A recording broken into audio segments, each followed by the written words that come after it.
Hello friends, સ્વાગત છે તમારું કેબી પટેલ રેસીપી વ્લોગમાં। તો આજે આપણે બનાવવાના છે સુરતી લોચો। એ પણ એકદમ સુરતી સ્ટાઇલમાં જ આપણે લોચો બનાવવાના છે।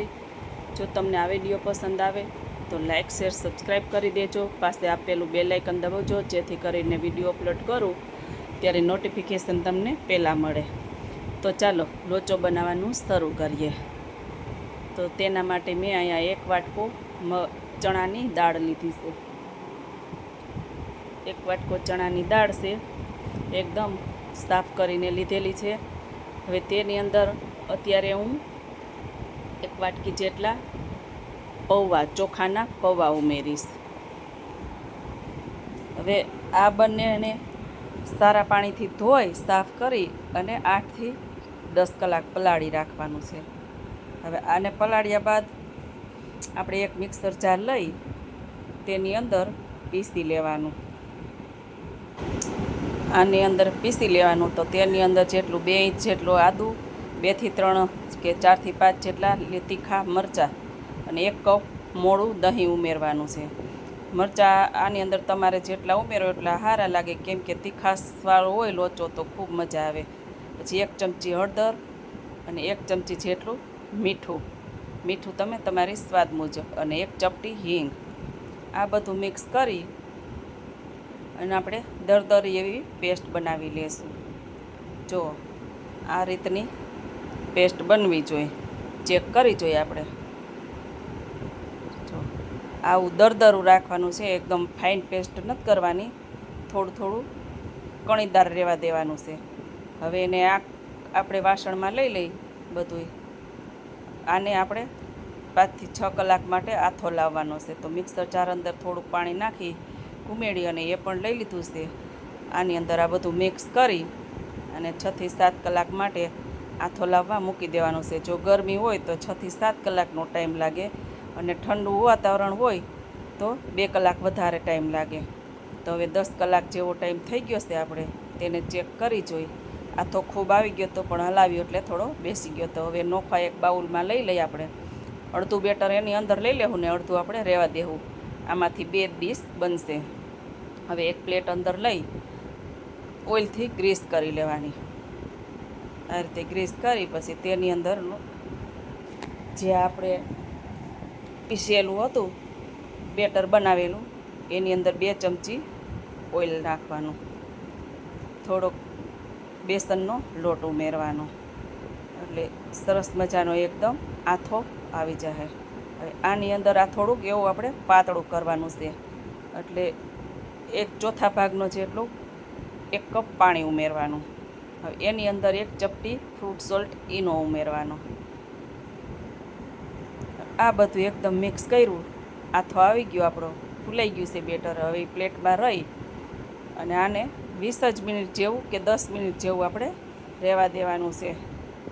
બસ 10 થી 12 મિનિટની અંદર આપણે આ થઈ જાય, અને ફૂલ ન પકવવાનું હોય।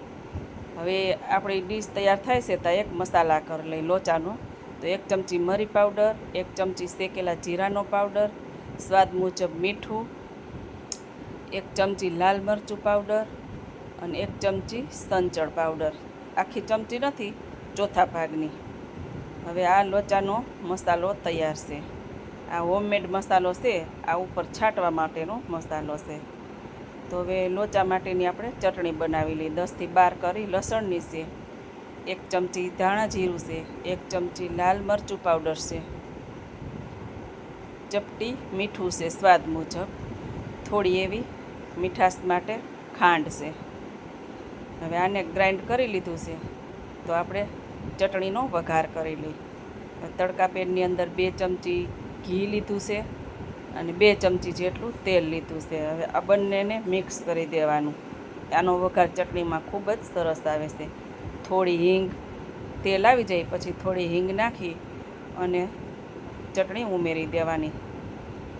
હવે આ તડકો ચટણીનો તૈયાર છે। થોડું એવું આને તેલ છૂટું પડે ત્યાં સુધી પકવવા દેવાની છે। ખૂબ સરસની ચટણી, લોચા એ આ ચટણી મજા આવે છે ખાવાની। તો આપણું ચટણી પણ બનીને તૈયાર થઈ ગઈ છે. તો હવે એની અંદર 4 થી 5 ચમચી આપણે દહીં ઉમેરી દઈએ. દહીંથી ચટણી નરમ બને અને ટેસ્ટ થોડોક સારો આવે. તો ચટણી બની ગઈ છે આપણી, અને પ્લેટ જોઈ તો આપણી પ્લેટ જો સ્પૂન અંદર જવા દીધી તો એ પણ ક્લીન આવી. હવે આપણે લોચાને આ રીતે તાવીથાના મદદથી વચ્ચેથી આપણે લેવાનો છે. આના પીસ નથી કરવાના, લોચો આ રીતે પ્લેટમાં લેવાનો છે. એક પ્લેટની અંદર આ ગરમા ગરમ જ લોચો ખાવાનો હોય. ગરમા ગરમ ખાવામાં ટેસ્ટ આવે, ઠરી ગયા પછી લોચો ન ભાવે. એટલે આને આ રીતે જ લેવાનું. પછી હવે ચટણી, એની ઉપરથી આપણે પહેલાં કાચું તેલ, સિંગ તેલ ઉમેરવાનું, પછી લોચાનો પાવડર ઉમેરવાનો, પછી ઉપર લસણની ચટણી ઉમેરવાની, તેની ઉપર ડુંગળી ઉમેરવાની, પછી એની ઉપર લીલા ધાણા અને સેવ ઉમેરી અને લીલી અને લાલ ચટણી સાથે સર્વ કરવાનો. આ લોચો ખાવામાં ખૂબ જ ટેસ્ટી અને ખૂબ જ મજા આવે છે. હવે પણ તમે પણ આવી રીતે ઘરે બનાવો લોચો. સુરતી લોચો અને સુરતી લોચાનો ટેસ્ટ એ પણ આપણે ઘરે જ આવશે. તો આ લોચો કોને કોને પસંદ આવે છે અને કોણ કોણ આવી રીતે ઘરે બનાવે છે, કોમેન્ટમાં કહેજો કે લોચો અમે પણ ઘરે બનાવીએ છીએ. અને આ લોચો આ માપ પ્રમાણે અને આવી રીતે બનાવશો ને એટલે તમે સુરતનો લોચાનો સેમ ટેસ્ટ આવશે. લીલી ચટણી સાથે પણ ખૂબ મજા આવે. આવી ગયું મોઢામાં પાણી.